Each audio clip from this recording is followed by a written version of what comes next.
താനൊരു മുസൽമാനാണ് എന്ന് വെള്ളാപ്പള്ളി നടേശന് മനസ്സിലായത് ഇപ്പോഴാണോ എന്ന് എം ആരിഫ്.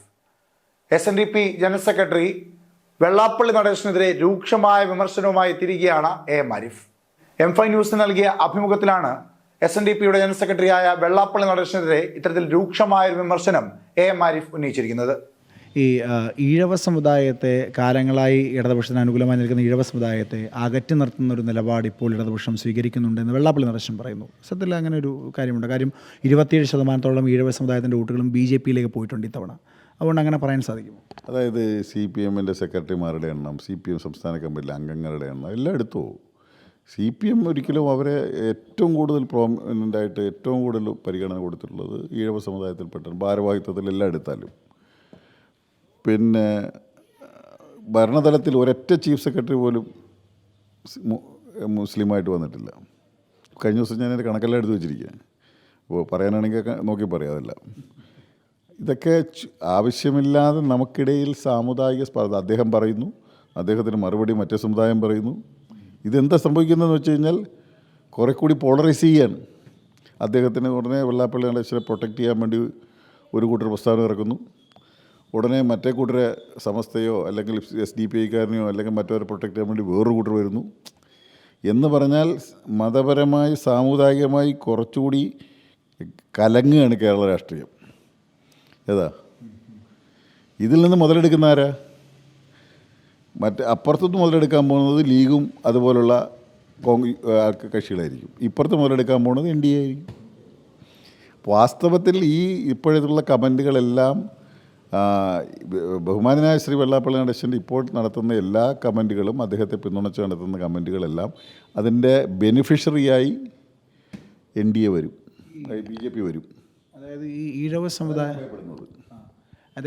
ഈഴവ സമുദായത്തിൻ്റെ പ്രതിനിധാനം ചെയ്യുന്ന BDJS പോലൊരു പാർട്ടി RSSൻ്റെ ഒരു രണ്ടാം പാർട്ടി അല്ലെങ്കിൽ BJPയുടെ രണ്ടാം പാർട്ടിയായി മാറ്റാൻ ശ്രമിക്കുന്നുണ്ടെന്ന് തോന്നുന്നുണ്ടോ? അല്ല, അതിൽ BJPക്ക് ഇവിടെ 10%-10%-അപ്പുറം വോട്ട് ഷെയർ ഇല്ലായിരുന്നല്ലോ. SNDP എന്ന് പറയുന്ന മിഷണറി ഉപയോഗിച്ച് BDJS എന്ന് പറയുന്ന സംഘടന ഉണ്ടാക്കി ആ BDJS BJPയും തമ്മിൽ ധാരണയുണ്ടാക്കി NDAയുടെ ഘടകകക്ഷിയായി BDJS വന്നപ്പോഴാണല്ലോ ഇതിൻ്റെ വോട്ട് ഷെയർ വർദ്ധിക്കാൻ തുടങ്ങിയത്. അത് ഈഴവ സമുദായത്തിൽപ്പെട്ടിട്ടുള്ള ആളുകൾ അതിൻ്റെ മുഴുവൻ ക്ലാസ്സുകളിലും ഇതിലും അതിൻ്റെ പ്രസംഗങ്ങളിലും പരിപാടികളിലും എല്ലാം നിലവിലുള്ള ഇടത് വലത് മുന്നണികൾ ഈഴവ സമുദായത്തെ അവഗണിച്ചു, ആക്ഷേപിച്ചു, അവർക്ക് ഒന്നും തരുന്നില്ല എന്ന് പറഞ്ഞുള്ള ബ്രെയിൻ വാഷിങ്ങാണ് ഈ നടത്തിക്കൊണ്ടിരിക്കുന്നത്. ആ BDJS എന്ന് പറയുന്ന സംഘടന പ്രദാനം ചെയ്യുന്നത് പോലും ഈഴവ സമുദായത്തെയാണ്. അവർ പറയുന്ന നായാടി മുതൽ നമ്പൂരി വരെ ഉണ്ടെന്ന് പറഞ്ഞെങ്കിൽ അവരെല്ലാം പോയി ആ വഴിക്ക്. ഒരു നമ്പൂരിയും ഇപ്പോൾ BDJSിലില്ല. ഒരാളുണ്ടായിരുന്നത് അദ്ദേഹവും പോയി. ഏതാണ്ടൊരു പിന്നെ PDPയുടെയൊക്കെ 1-2 പേരൊക്കെ ഇതിനകത്തൊക്കെ ഉണ്ട്. അവരെല്ലാം പോയി. BDJS എന്ന് പറഞ്ഞാൽ ഇപ്പം പൂർണ്ണമായും തുഷാർ വെള്ളാപ്പള്ളിയുടെ സംഘടനയായി മാറി. അദ്ദേഹം SNDP യോഗത്തിൻ്റെയും SN ട്രസ്റ്റിൻ്റെയും എല്ലാം ഭാരവാഹിയാണ്. ആ യൂത്ത് മൂവ്മെൻറ്റ് എല്ലാം ഭാരവാഹി. അദ്ദേഹം ഇതിൻ്റെ സംഘടനാ മിഷണറി പൂർണ്ണമായിട്ട് ഉപയോഗിക്കുകയാണ്. ആ മിഷണറിക്ക് പുറമെയാണ് ഇത്തവണ ബഹുമാനായ വെള്ളാപ്പള്ളി നടേശൻ്റെ ഭാര്യ പ്രീതി നടേശനും കൂടി ഒരാളല്ലോ കൺവെൻഷൻ ഉദ്ഘാടനം ചെയ്തത്. അവരും കൂടി ഇറങ്ങിയതോടുകൂടി ഈഴവ സമുദായത്തിൽപ്പെട്ടുള്ള ആളുകൾക്കിടയിൽ ഞങ്ങൾ ഇനി ആ സാമുദായിക പണ്ട് രാഷ്ട്രീയം സ്വാധീനിച്ചിരുന്നതിൽ നിന്ന് കുറച്ച് സാമുദായികമായി ചിന്തിക്കുന്ന ആളുകൾക്കിടയിൽ നിന്നുകൊണ്ട് സാമുദായികമായി വിശ്വസിക്കുന്ന ആളുകൾ തീർച്ചയായും അവരുടെ പ്രസ്ഥാനം BJP ആണെന്ന് അവർ കരുതിയിട്ടുണ്ടാവും. അതായത് ന്യൂനപക്ഷ പ്രീണനം ഇടതുപക്ഷം കാട്ടുന്നുണ്ട് എന്ന് വെള്ളാപ്പള്ളി നടേശൻ ഒരു ഉദാഹരണം പോലെ പറഞ്ഞത് AM ആരിഫിൻ്റെ സ്ഥാനാർത്ഥിത്വം വെച്ചിട്ടാണ്. അതായത് ആലപ്പുഴ പോലെ ന്യൂനപക്ഷത്തിന് വലിയ സ്വാധീനമില്ലാത്തൊരിടത്ത് AM ആരിഫിനെ പോലെ ഒരു ന്യൂനപക്ഷ നേതാവിനെ സ്ഥാനാർത്ഥിയാക്കി എന്നുള്ളതാണ് അദ്ദേഹം പറയുന്ന ഒരു ആരോപണത്തിൻ്റെ ഉദാഹരണം. അതിനോട് എത്രമാത്രം യോജിക്കുന്നുണ്ട്? ഞാനൊരു സ്ഥാനാർത്ഥിയാണ് നിൽക്കുന്നതെന്ന് അദ്ദേഹത്തിന് ഞാനൊറ്റക്കാരനെ കൊണ്ടാണ് ന്യൂനപക്ഷ പ്രീണനം എന്നൊന്നും അദ്ദേഹം പറഞ്ഞിട്ടില്ല. ഇപ്പം ഞാൻ 3 തവണ അരൂരിൽ മത്സരിച്ച് ജയിച്ചു. ഗൗരിയമ്മ എന്ന് പറയുന്ന ഈഴവ സമുദായത്തിലെ ഏറ്റവും പ്രാമാണിക കുടുംബത്തിൽ ജനിച്ചു വളർന്ന് 10-40 വർഷക്കാലമായി ഇവിടെ നിന്ന് ആ ഗൗരിയമ്മയോട് മത്സരിച്ചാണ് ഞാൻ ജയിച്ചു വരുന്നത്. അവിടെ ഏതാണ്ടൊരു പകുതി സമുദായം, അതായത് ആകെയുള്ള ജനസംഖ്യയിൽ പകുതിയോളം ഈഴവ സമുദായമാണ്. അവരെല്ലാം എനിക്ക് വോട്ട് ചെയ്തിട്ടില്ല. ഞാൻ 10-39,000 വോട്ടിൻ്റെ ഭൂരിപക്ഷത്തിൽ 3-ാം തവണ ജയിച്ചു വരുന്നത്. BDJS ഉണ്ടായതിനു ശേഷമാണ് ഞാൻ ഇത്രയും ഭൂരിപക്ഷം ജയിക്കുന്നത്. അപ്പം അവിടെയൊന്നും തന്നെ പോയി ഞാനൊരു മതത്തിൻ്റെ ആളായിട്ട് ചിത്രീകരിക്കാൻ നോക്കിയിട്ട് നടന്നിട്ടില്ല. ഏതാ, പക്ഷേ ആ ശ്രമം അന്ന് ഉപേക്ഷിച്ചിരുന്നില്ല. അദ്ദേഹം പറയുന്നത് എന്നെ ഇവിടെ ഓരോരുത്തരെയും ഇവിടെ നല്ല ഒന്നാന്തര സ്ഥാനാർത്ഥി നിർത്തി കൊടുത്തല്ലോ ഈഴവ സമുദായത്തെ. ചെത്തുകാരൻ്റെ മകനായ ചന്ദ്രബാബുവിനെ ജയിപ്പിച്ചോ?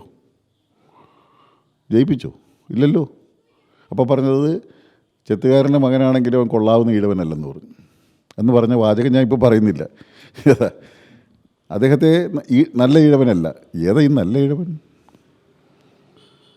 അപ്പോൾ ഇവിടെ ചന്ദ്രബാബുവിന് കെ സി വേണുഗോപാലിനെതിരെ നിർത്തി കൊടുത്തല്ലോ. കെ സി വേണുഗോപാൽ മത്സരിക്കുന്നില്ല എന്ന് പറഞ്ഞിരിക്കുന്ന സമയത്താണ് അദ്ദേഹം പുറത്തേക്ക് ഇറങ്ങാൻ വൈമനസ്യം കാണിച്ചിരുന്ന ഒരു പ്രത്യേക കാലാവസ്ഥ ഉണ്ടായിരുന്നല്ലോ. മത്സരിക്കാനൊക്കെ വൈമുഖ്യം കാണിച്ചിരുന്ന ഒരു കാലാവസ്ഥ ഉണ്ടായിരുന്നു. ആ സമയത്ത് മത്സരിക്കാൻ നിർത്തി കൊടുത്തത് ഈസിയായി ജയിക്കാവുന്ന സന്ദർഭമായിരുന്നത്. ജയിപ്പിച്ചോ? പിന്നെ ഇതൊക്കെ ഇങ്ങനെ പറയുന്നത് എന്തിനാന്ന് വെച്ച് കഴിഞ്ഞാൽ ഈ സ്പർദ്ധ വളർത്തി അതിൻ്റെ ബെനിഫിഷ്യറിക്ക് കൂടുതൽ ഗുണമുണ്ടാക്കാൻ വേണ്ടിയാണ് അദ്ദേഹം ഇത് പറഞ്ഞുകൊണ്ടിരിക്കുന്നത്. അദ്ദേഹത്തെക്കുറിച്ച് പാർട്ടി സംസ്ഥാന കമ്മിറ്റി ശരിയായ നിഗമനത്തിലെത്തി പറഞ്ഞിട്ടുണ്ട്. സംസ്ഥാന സെക്രട്ടറി അദ്ദേഹത്തിൻ്റെ സേവനങ്ങളെല്ലാം BJPക്ക് അനുകൂലമായിരുന്നു എന്ന് പാർട്ടി സംസ്ഥാന കമ്മിറ്റി പറഞ്ഞിട്ടുണ്ട്. അദ്ദേഹത്തിന് അതിന് മറുപടി ഇപ്പോൾ ഞാൻ ഇടതുപക്ഷാനുഭവം എനിക്ക് തോന്നിയിട്ടില്ല. അദ്ദേഹത്തിൻ്റെ ഓരോ പ്രസംഗങ്ങളും ഇപ്പോൾ നമ്മളൊക്കെ പക്ഷേ അദ്ദേഹത്തിന് കലഹിക്കാൻ പോയിട്ടില്ല. കാര്യം അദ്ദേഹം ഒരു സമുദായ നേതാവാണ്. ആ സമുദായ നേതാവിനെ ബഹുമാനിക്കുകയും അംഗീകരിക്കുകയും ചെയ്യുന്ന 10,000-കണക്കിന് ജനങ്ങളുണ്ട് ഇവിടെ. അപ്പോൾ അദ്ദേഹത്തോട് കലഹിക്കാൻ നമ്മൾ പോയി കഴിഞ്ഞാൽ അവരൊക്കെ നമ്മളെക്കുറിച്ച് വേറെ രീതിയിൽ വ്യാഖ്യാനിക്കപ്പെടും. നമ്മളിപ്പോൾ കുറച്ചുകൂടി ഇത് എന്താ പറയുക, പറയാൻ പോകുന്ന വാചകം സാമുദായികമായി ചിത്രീകരിക്കുന്ന വാചകങ്ങളായിരിക്കും. അതുകൊണ്ട് നമ്മളൊന്നും അദ്ദേഹത്തോട് പരസ്യമായി കലഹിക്കാൻ ഇപ്പോഴും പോയിട്ടില്ല, ഇപ്പോൾ ഒരിക്കലും പോകാറില്ല.